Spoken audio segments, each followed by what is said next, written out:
Hello everyone, Sunday రోజునైతే మా సిస్టర్ని హాస్టల్లో జాయిన్ చేయడానికి అయితే తీసుకువెళ్ళామండి. మేము వెళ్ళేటప్పటికి చాలా క్రౌడ్ అయితే ఉంది. ముందైతే ఫీ పే చేసినాకే మనకి హాస్టల్ రూమ్ అలాట్ చేస్తారంట. మేము వెళ్ళి ఫస్ట్ టైం ఫీజు అయితే పే చేసి వచ్చామండి. అప్పుడు హాస్టల్ రూమ్ అలాట్ చేశారు. దాంతోపాటు మన వెహికల్ కూడా లోపలికి రావాలంటే గేట్ పాస్ అయితే తీసుకోవాలండి. అది వచ్చి తీసుకున్నాక మనకి వెహికల్ లోపలికి వస్తుంది.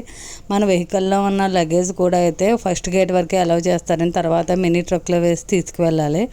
సో ఇంకా అక్కడ తన డ్రైవర్ లంచ్కి వెళ్ళాను. మేము కూడా అయితే లంచ్ చేయడానికి అయితే వచ్చేసామండి. ఇక్కడ పేరెంట్స్కి వాళ్ళే లంచ్ ప్రొవైడ్ చేశారు. సో లంచ్ చేసాక ఇంకా డ్రైవర్ రాకపోయేసరికి అయితే మేమే లగేజ్ తీసుకుని అయితే హాస్టల్ రూమ్కి అయితే వెళ్ళిపోయామండి.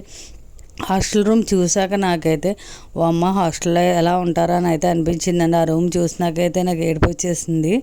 సో మా సిస్టర్ ఎలా ఉంటుందో అయితే చూడాలి. కాకపోతే చదువు కావాలంటే కొన్ని అయితే తప్పవు కదా. ఇలాంటి కష్టాలన్నీ దాటితేనే కదా మనమంటూ లైఫ్లో సెటిల్ అవుతాము. Thank you, bye.